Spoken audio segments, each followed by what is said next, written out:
All right. I told y'all that we would pick up where we left off last week, which was I was going to give the ladies their cheat sheet on hierarchy, but I need to do something before I do that. Ladies, we're looking at your an acronym for how to spell respect to your husband, and C stands for conquest, H stands for hierarchy, A stands for authority, I stands for insight, R stands for relationship, and S stands for sexuality. So what I want to do is go back and just read the chapter titles of these chapters, because I've written things on the board that come out of the individual chapters, and then in looking back at it, I was like, maybe I should have written the titles, because in some ways they're a little bit more descriptive than what I have on the board. Conquest, appreciate his desire to work and achieve.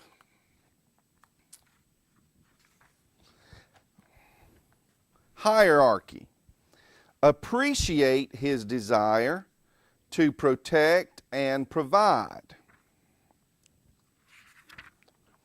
Authority, appreciate his desire to serve and lead. Insight, appreciate his desire to analyze and counsel.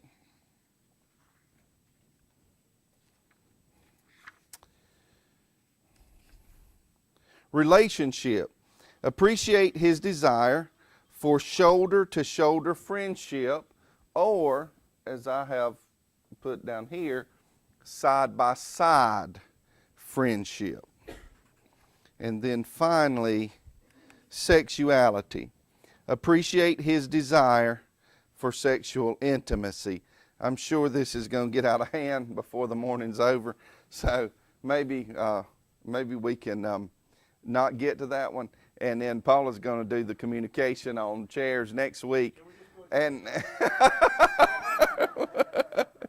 I'm not going to give you any ideas, fellas. Not going to give you any ideas. But anyway, okay, so here's where we were last week with hierarchy, and it's the biblical provision of protection in love.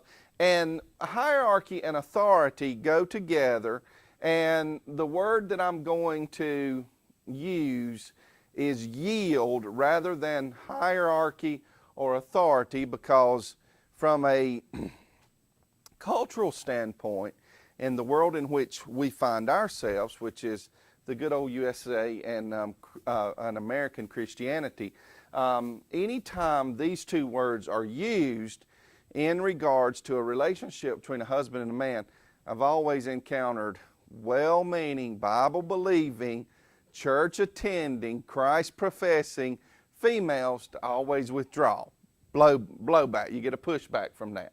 So if we understand these from the principle of yielding, it makes better sense. And so what I'm going to do now is I'm going to pick up where we left off last week, which is, ladies, this is the cheat sheet for hierarchy, the biblical principle of provision, protection in love. So here's your cheat sheet, ladies. Your husband will feel you appreciate his desire to protect and provide when you verbalize your admiration of him for protecting you and being willing to die for you. Now, I'm sure that some of you ladies just don't realize that that's how far we would go for you. But you're going to have to do what the cheat sheet says. You're going to have to believe it.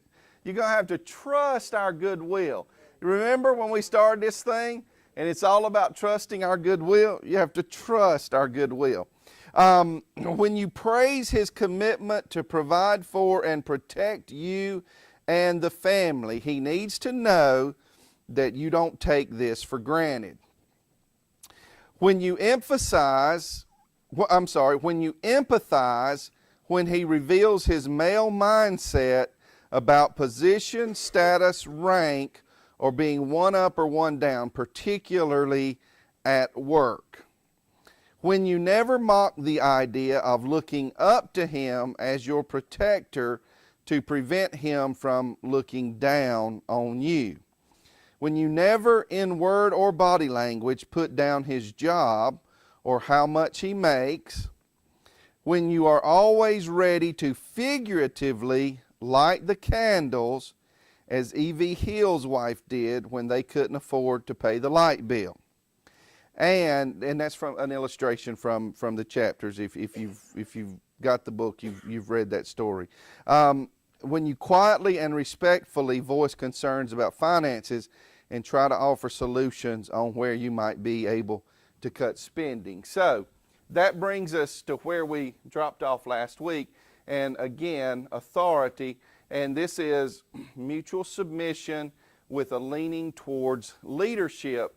And as we were closing up last week, I got Bobby, because Bobby's in the military with the reserves or National Guard. He was saying some things about rank and what stripes meant and who he's over and how that easily that is identified, and how that interactions relate and all of that. Well, that leads right into authority, and this has to do with mutual submission with a leaning, that's the key word, a leaning towards leadership. We've got to remember this, where these two, hierarchy and authority, the biblical foundation for these two come out of the household instructions in Ephesians. And so there is a statement in Ephesians that has to do with all Christian relationships. And that statement is submit to one another. And so I am to submit to you, and you are to submit to me. Every Christian has a responsibility to yield to one another.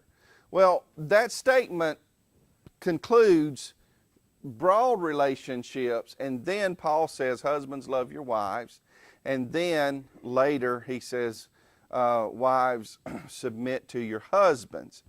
And so we miss the point that before Paul told husbands to love their wives as Christ loved the church, and wives to submit to that love, that there's a principle of submission in play for all believers. So it's a biblical principle. Now, last week I had on the board, it's still there, just in a different place, the word yield. Now, I like to use this example because it's something that is easily identifiable, again, in the culture in which we live. All over our roads, you will encounter areas where if you are driving, you are supposed to yield. And there's an upside down triangle. It's red, and it has the red words yield in it.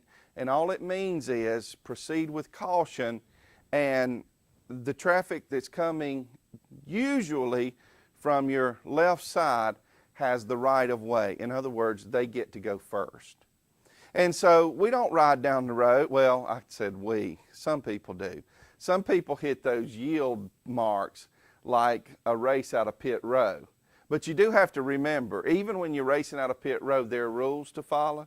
If you get too fast or you encounter, they send you to the back of the pack. So that's a good lesson. But some people are just nuts with that old yield thing. But the rest of us, we know we're proceeding with caution, we're looking over, and we are giving the right of way to someone who may need to go before us. And that's really, when it comes to hierarchy and authority from a biblical perspective, it has nothing to do with looking down on. It has everything to do with established roles, biblical roles that are established, and yielding. And so, I'm going to, even though this section's supposed to be for the ladies, I'm going to challenge the guys with something that I was challenged by early in our marriage and early in our faith walk.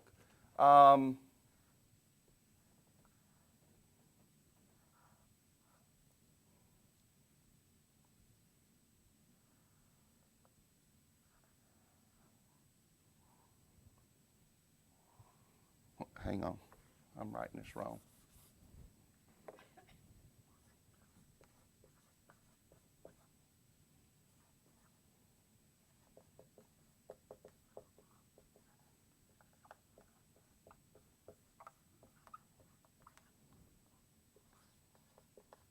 Got it. Now, when we look at these two principles, and we look at biblical leadership, and we look at the established lines of biblical leadership, anyone who has a position of biblical leadership, it's important that they remember that biblical leadership has more to do with responsibility than rule, and it has more to do with care than control. Here's what happens in the world in which we live where we're touched by sin. I'm a leader. I get to tell you what to do.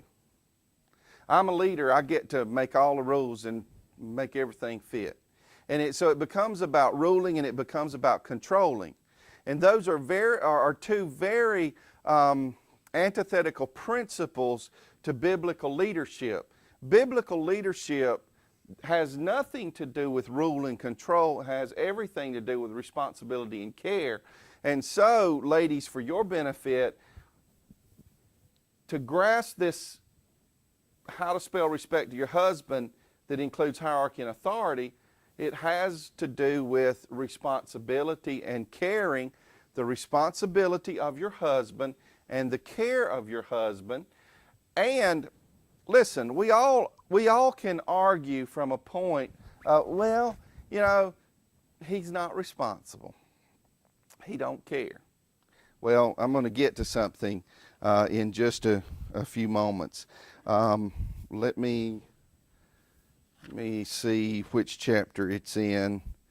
I've got it marked, and it's important, and it fits in.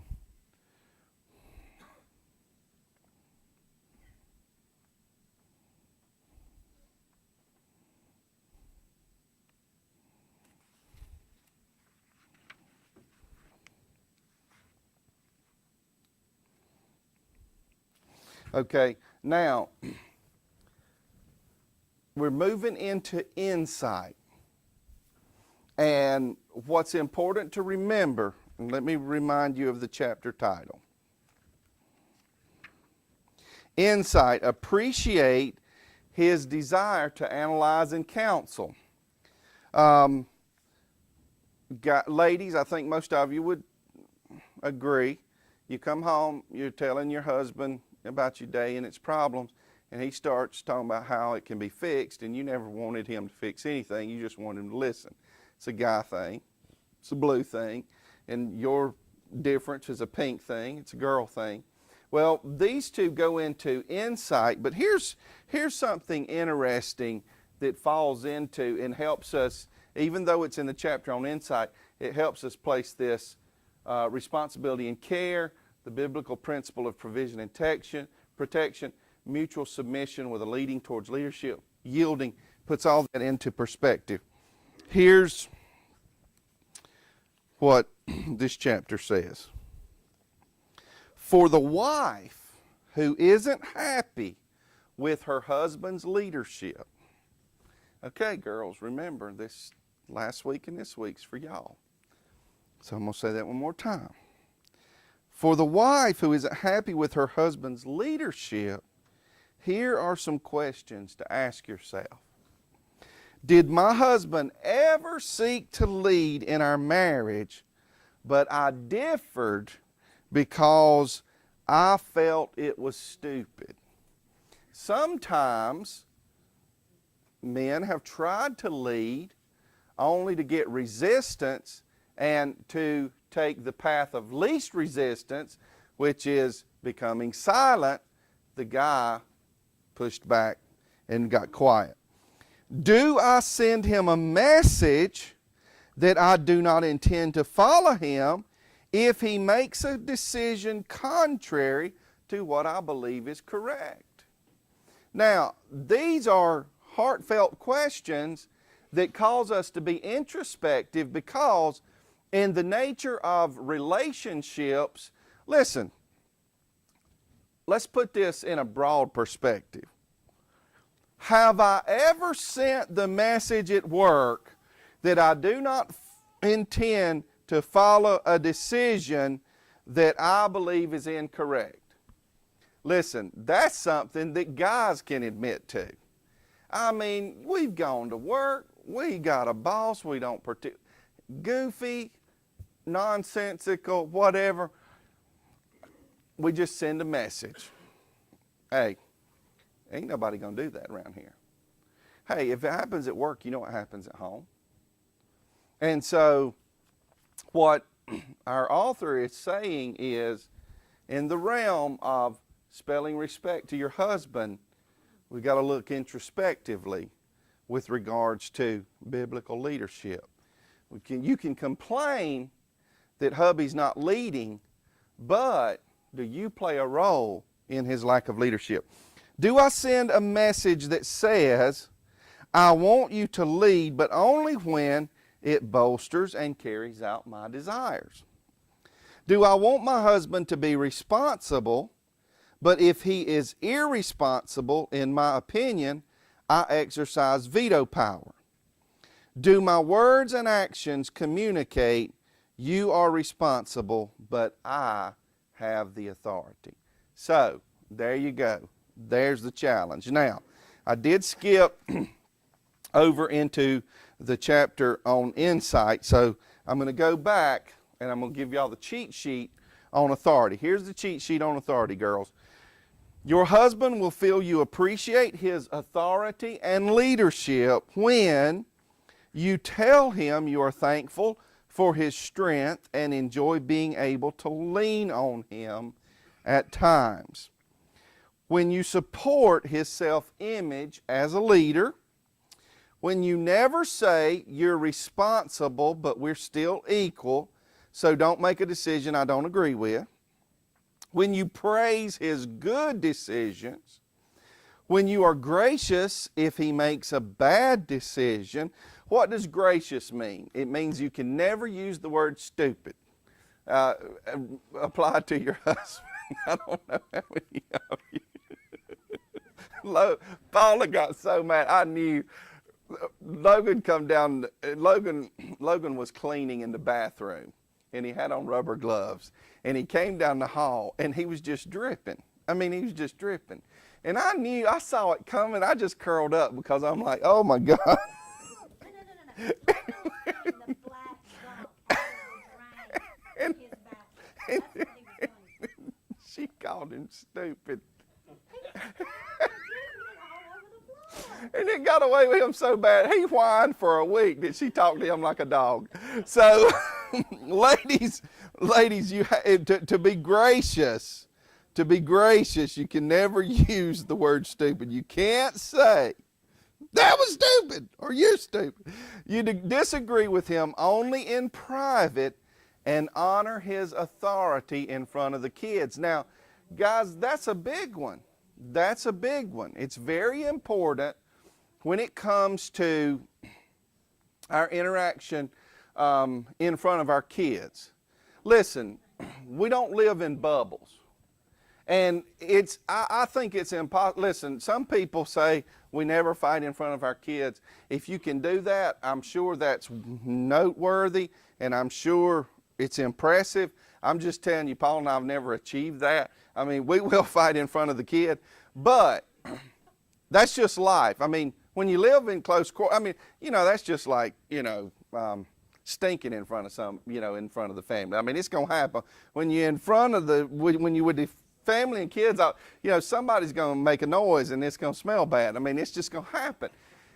When you live in close quarters, you're going to argue in front of each other. But what he's saying, he's not saying it's live for. Yeah, that's what I'm talking about, Greg. I was trying to be nice for YouTube. He's not saying that you shouldn't argue in front of your kids. He's just saying don't get personal and demeaning. Don't destroy each other's honor in front of the kids. If you start going down that road, just back off and say we'll continue this later. Or you could follow Kyle's advice, which Jennifer still hasn't yielded to, and y'all probably still arguing. But I'm sure that if you would try his plan, it might cut down on some of that. She says no. You give your reason for disagreeing quietly and reasonably, but you never attack his right to lead. And then the final one on our cheat sheet is you do not play head games with him to make him back down and be a loving peacemaker. Okay, now, with regards to insight, here's the point of this chapter. Women have a gift from God. It's called intuition.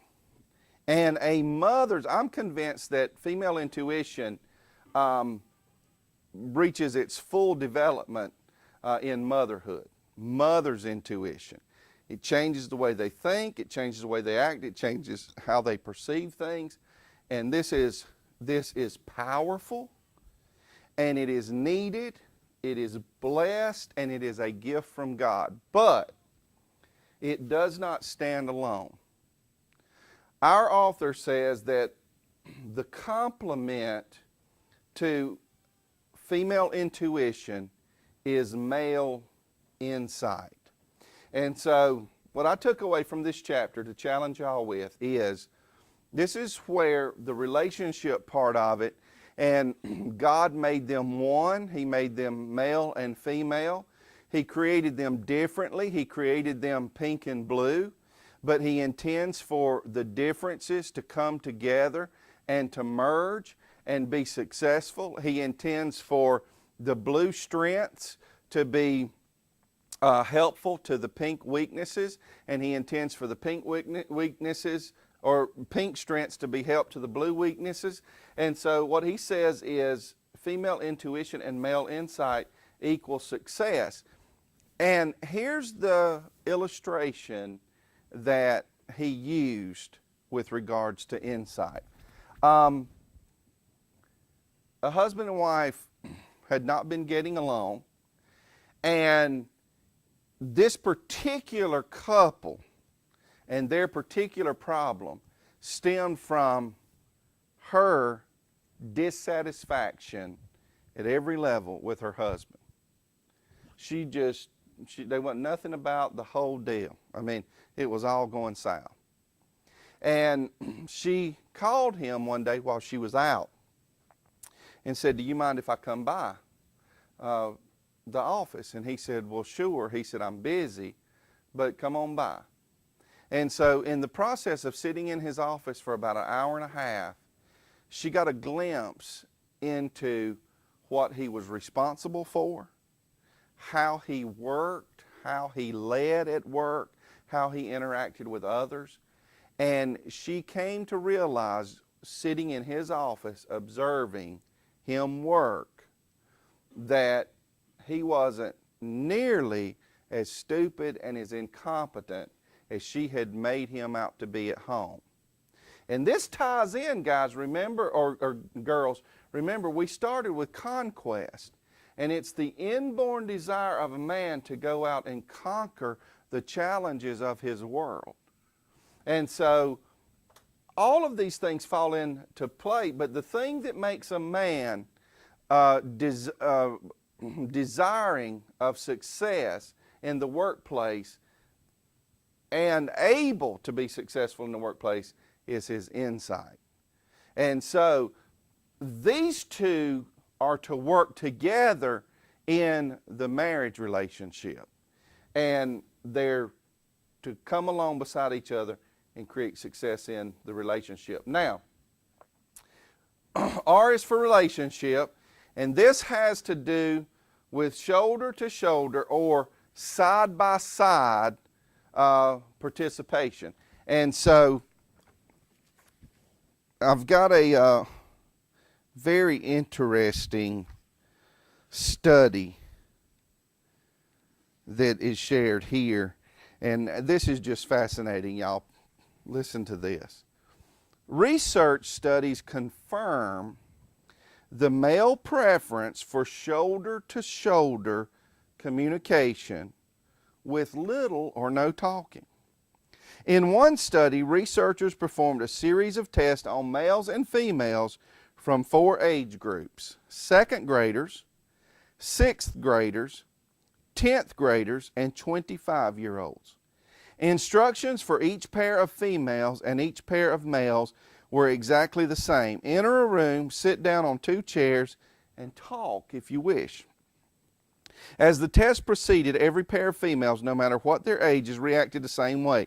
They turned their chairs toward each other, or at least they turned toward each other so they could be face to face, lean forward, and talk. The males reacted differently. They did not turn toward each other in any way. They sat side by side, shoulder to shoulder, looking straight ahead, except for an occasional glance at each other. Because the females turned toward each other, or literally turned their chairs to face one another for direct face-to-face contact, the researchers assumed they would have the most intimate conversations. Actually, the most open and transparent of all the pairs, males or female, were the 10th grade boys. This does not surprise me. My observation is that men grow close by doing activities together, shoulder to shoulder. Over time, these common experiences and mutual interest result in a sense of bonding. There is little negativity and few complaints. They don't focus on their relationship. They rarely talk about how they feel toward each other. As they become friends, one thing is certain: each is there for each other. Now, girls, maybe you're sitting there and thinking, well, it's just the dumbest thing I've ever heard. Who wants to sit and never talk? And maybe that's one of your complaints. You know, here's guys, I know y'all can relate to this. Maybe this has happened in your home.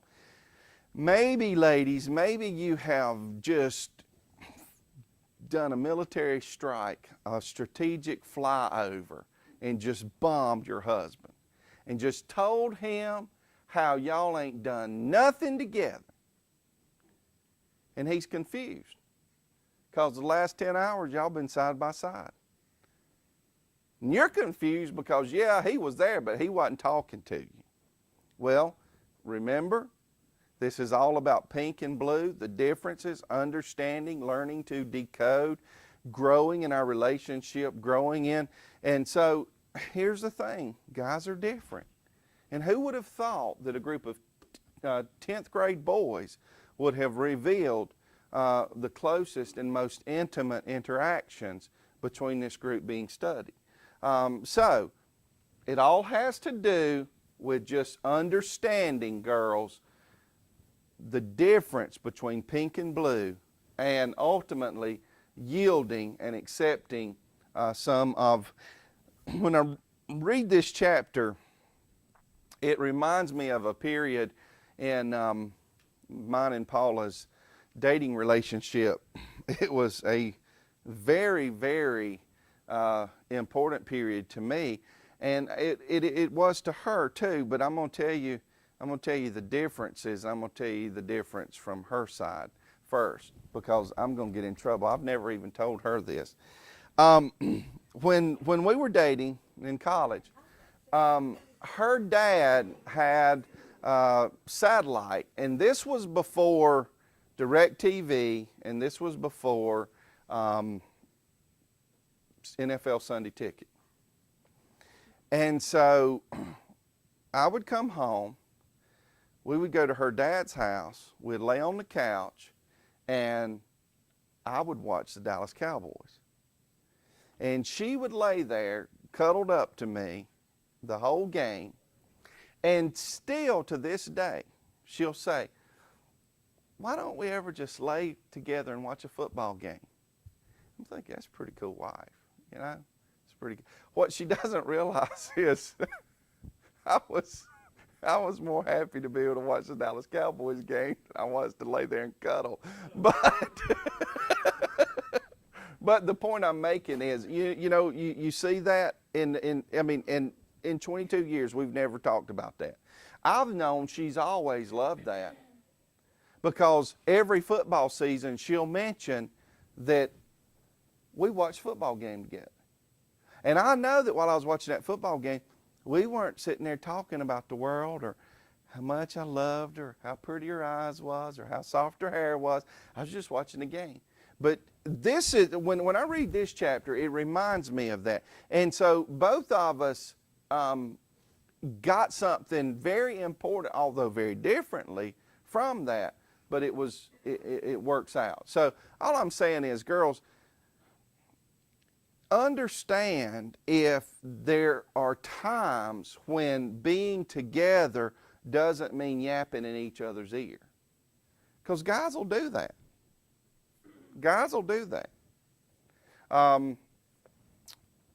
Over the last couple of years, Logan has ended up at Dean Stout's shop, needing something fixed or helping Dean with something. On occasion, I've been there, and it's amazing the sounds that come out of those interactions. With the exception of the tools being used, it's silent. Now, some of you don't believe Dean Stout can be silent, but when Dean's working, he's silent.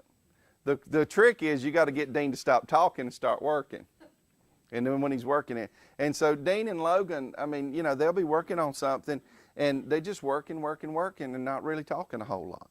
So that's just, girls, I'm just saying, I'm giving you, the author is giving you insight into the blue world of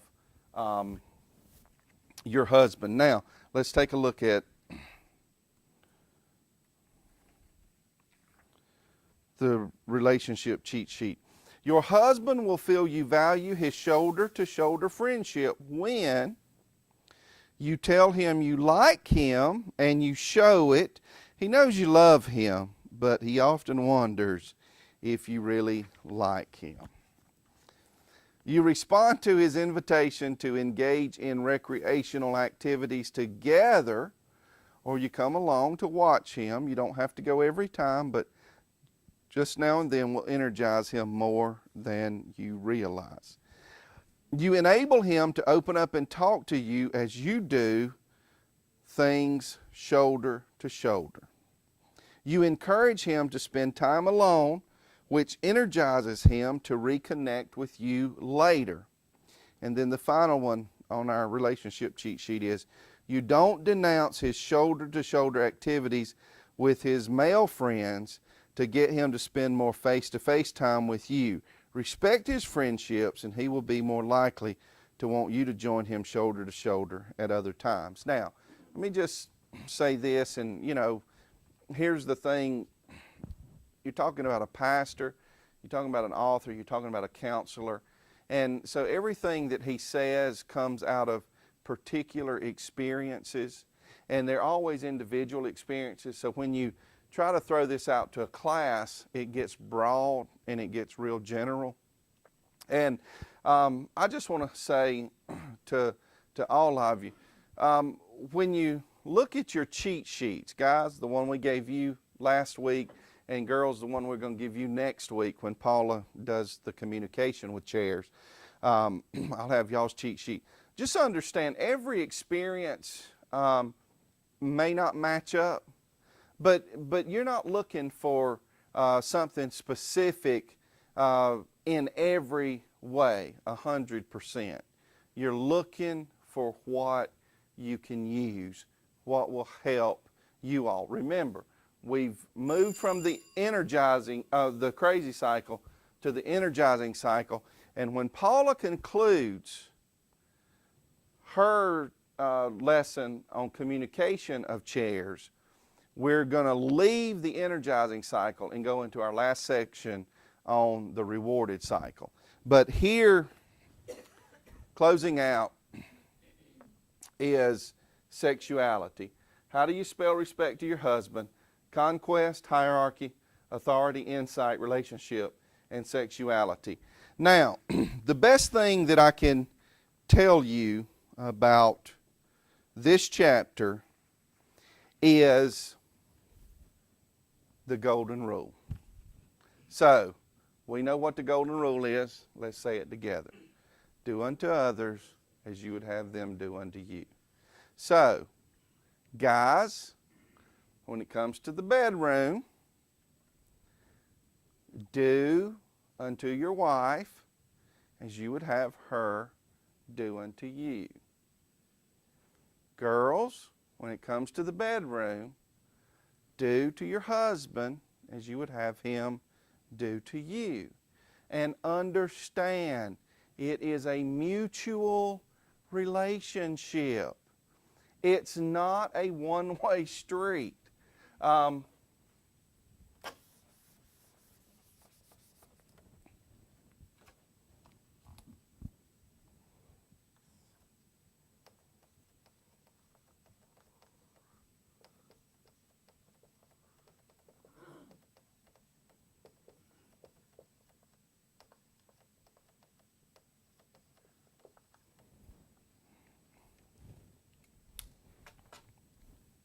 Just in case y'all are oblivious, I'm going to tell you that the bedroom can fall prey to ruts, routines, and boredom.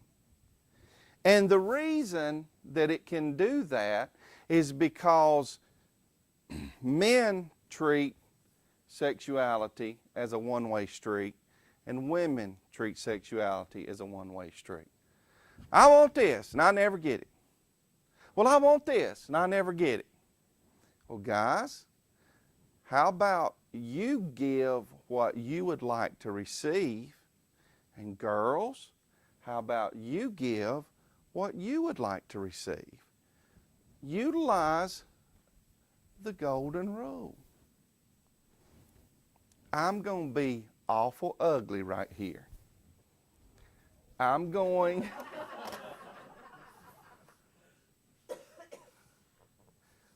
I shouldn't have. You know what? Let me put that back.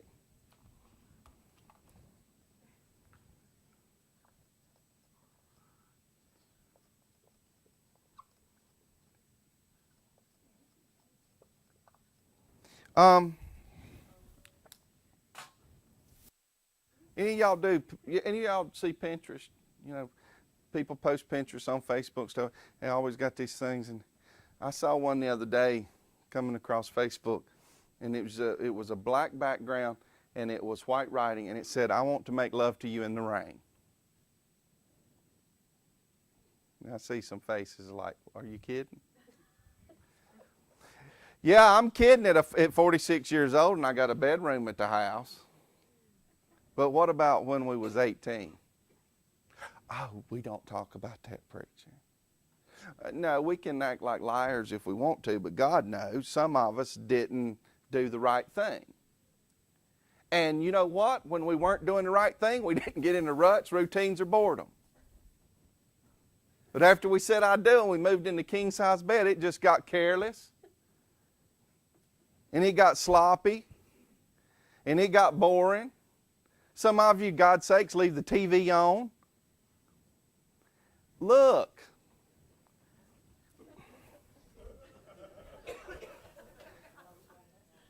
Regain the excitement.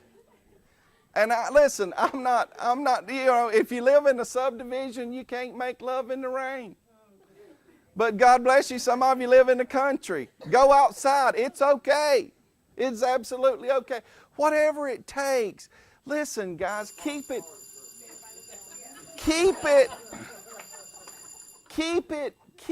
fresh. Keep it energized. Keep it exciting.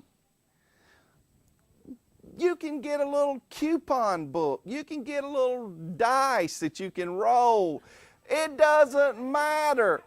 Whatever it takes to keep it fresh, keep it exciting. Listen, what does Satan here's where Satan's so deceptive. And this is why I'm not ashamed to go where I've been this morning. Well, here's what Satan does. Before we get married, Satan makes us think we can't do without it. And then after we get married, Satan tries to convince us we don't ever need it. The devil is? The devil is? The devil is? He's a liar. And these things hinder this, and the golden rule, along with remembering that 1 Corinthians chapter 7 says that my body belongs to her and her body belongs to me, can go a long way in helping us regain, recapture, sustain, intensify, magnify, satisfy our relationship with one another in the bedroom. Mick Swain. Just for everybody's information, there's still a drive-through movie theater. All you need to do is rent you a van. Well, now, hang on a second. Why has it got to be a van? Because I'm sure at one time just a would have done. Listen, I can answer that. Listen. Well, that's what I was going to say. Listen, when you reach a certain size in life, you got to spread out. Okay, hang on, y'all. I'm going to close this one out before that second bell. Ladies, this is your cheat. Was that the second one? Okay, this is a cheat sheet on sexuality and sexual intimacy, and this will allow Paula to take over next week.